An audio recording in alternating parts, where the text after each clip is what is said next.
Hi, favored ones. Welcome to Soul Reflections. This week, a lot of things had happened.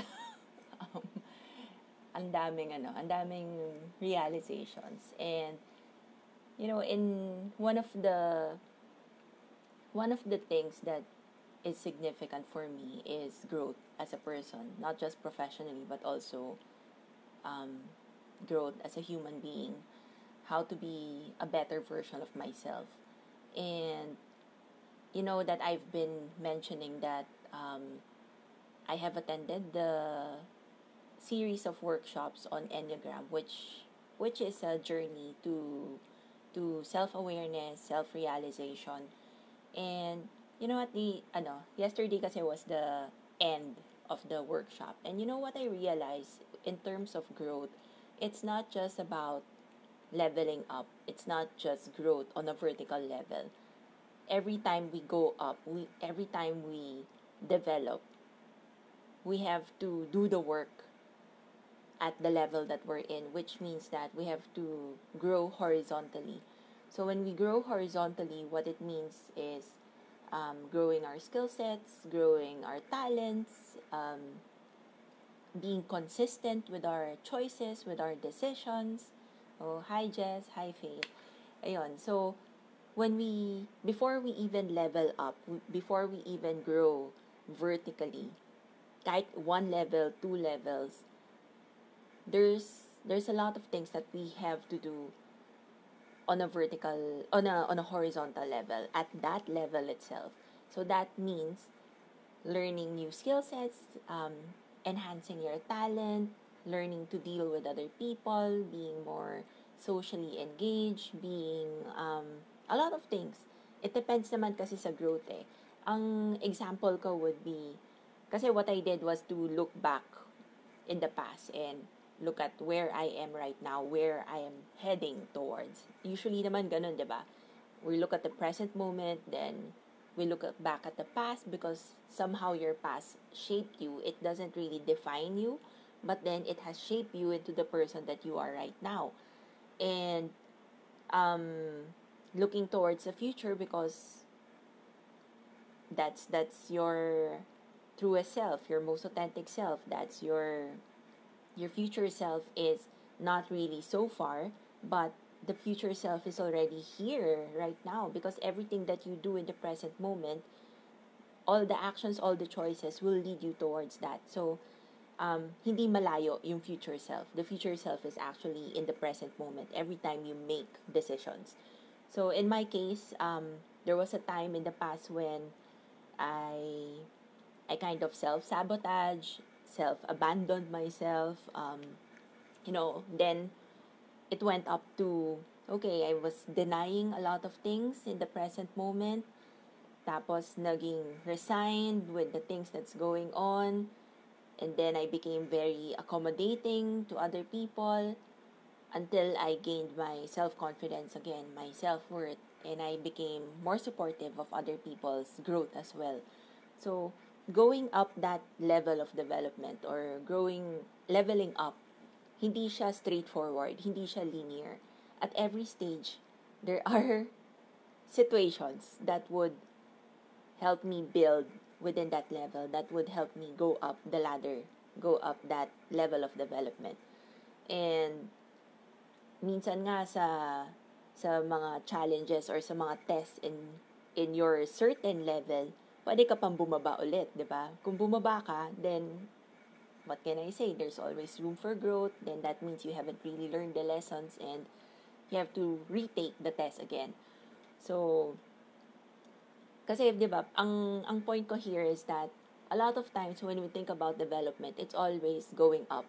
Paakit lang, laging pataas. But then, we don't realize that there's so many things that we need to do at the current level. So, horizontally, you also have to grow. Hindi ka lang tataas, parang mag-widen ka rin. And the depth of your personality would even be more colorful and be more enhanced. So, don't just look at the upward growth. There's also growth horizontally. And you have to be aware of those for you to truly maximize and for you to not slide down the levels, because it has a lot of awareness that, well, a lot of awareness comes into it, a lot of mindfulness, a lot of pausing or breathing para lang, okay, para lang hindi ka mabwisit or hindi ka ma-overwhelm or hindi ka malungkot, 'di ba? Um, and it takes practice. It takes constant practice, consistency. It takes discipline as well. And that's where I am right now, actually. Parang nakita ko yung tremendous growth in the recent years. But then I also saw myself sliding down again in the past years. So instead of being sad about it, I'll just take whatever it is that's given to me right now and deal with it in a more positive way. So, ano lang, yun lang nga, hindi lang nga dapat makalimutan yung mga lessons na natutunan in the past, and not to forget to be consistent in the present moment, because the present moment, all your actions right now, all your choices right now will lead you towards the better version of yourself or the best version of yourself, which is your future self. So, nandito na siya. Nandito na yung future self. We just need to take actions that's aligned to it. Then, we can experience the future self right now. Ang daming ano, no? Ang daming ano.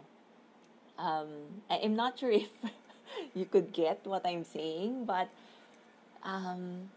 it takes experience to really understand what's going on. And sometimes when you reach a level of understanding, hindi ka rin makakagawa ng action agad-agad eh.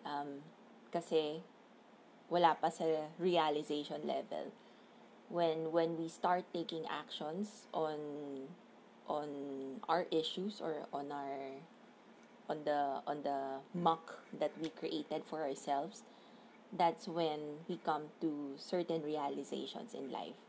Pag naiintindihan mo lang, pag understanding pa lang, I can choose not to take any action. Naiintindihan ko lang, pero hindi pa ako ready to take action. So, those are two differences.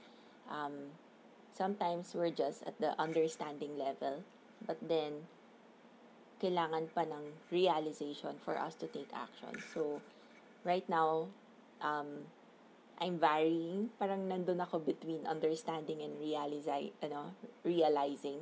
So, minsan may actions, minsan wala. But then, we always have to accept where we are right now, and kung kayang i-push, then push. Kung hindi kaya, then accept where you are right now. The time will come when you would be ready, and when you take actions that's consistent on your level horizontally, you would be surprised with the growth, the level up, with the growth vertically up naman. Yun lang naman. So I'm sharing my learnings from the Enneagram journey, and actually marami pa nga eh, pero ito yung pinaka highlight of it all. How to be the best human person that you could be, and how would you go up the levels of development and not feel sad when you slide down. Kasi going up doesn't mean linear lang eh. Maraming trabaho yan on the horizontal level. So, I wish you all a wonderful Sunday. I'll see you again next week. So, take care everyone. Take care, Faith and Jess. Thank you for listening to me rambling. Ganun eh. Alright, so thank you so much. Bye!